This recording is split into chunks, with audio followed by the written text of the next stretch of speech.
À cette époque, le Congo s'appelait encore le Zaïre. À sa tête, le président maréchal Mobutu vivait dans un luxe que plus rien n'égalait. Mais alors qu'il sentait vaciller son pouvoir, le président décida d'offrir la parole au peuple afin, disait-il, de dresser un bilan de l'état du pays.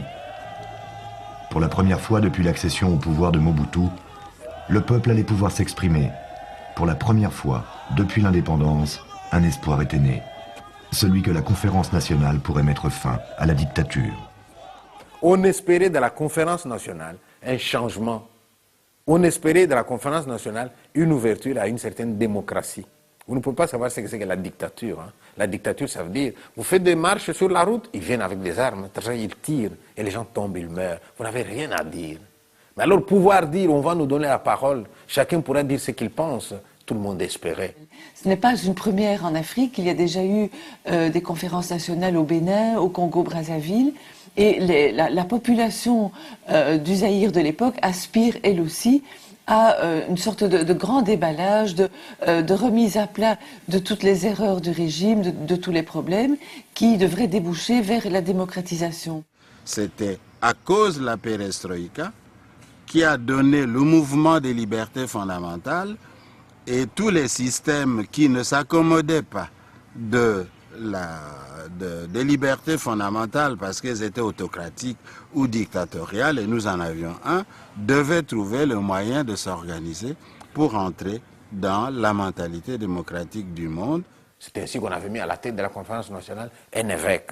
Pourquoi est-ce qu'on a mis un évêque? Parce qu'on savait bien que lui n'allait pas s'accrocher au pouvoir.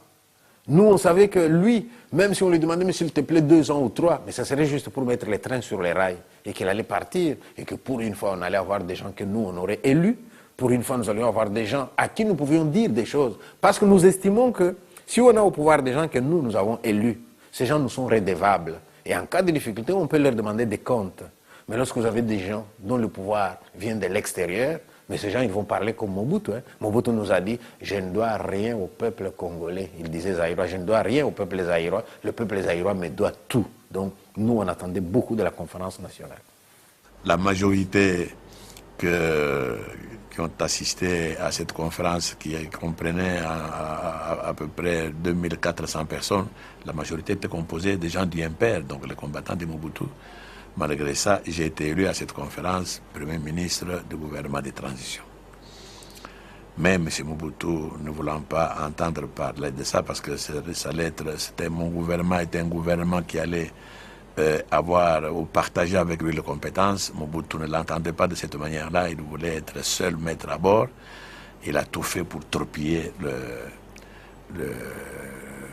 l'aboutissement heureux de cette conférence. Donc vous ne voulez plus de M. Tshisekedi comme candidat formateur de ce gouvernement de salut public? Vous l'avez dans mon message. Je demande qu'on propose un autre nom. Si ce candidat est de nouveau M. Tshisekedi, l'accepterez-vous? Non. En fait, tout le monde savait que si elle aboutissait à un résultat qui n'était pas celui que Mobutu escomptait, il n'hésiterait certainement pas à recourir à la violence de son armée, de sa garde présidentielle. Et donc, c'est ainsi que Monseigneur Monsengo, les acteurs politiques, ont préféré couper court et qu'au fond, la conférence nationale s'est terminée en queue de poisson. Malheureusement, des intérêts partisans ont empêché l'application de tout cela et on a fait un gâchis inutile en acceptant par après l'inacceptable, c'est-à-dire des choses qui allaient exactement à l'encontre de toute l'orientation prise par le pays dans sa conférence nationale. On a trahi le peuple en fait. Et là, aussi bien la conférence nationale, aussi bien tout le peuple qui dit nous on n'est pas d'accord avec vous, et puis la maladie qui vient tout couronner, et Mobutu va tomber. Hein. Il va tomber. Après l'échec de la conférence nationale, le pays s'enlise encore plus dans la corruption et les pillages. Tout espoir de changement semble enterré. Mais rien ne prépare le Zaïre à l'histoire qu'il est sur le point de vivre.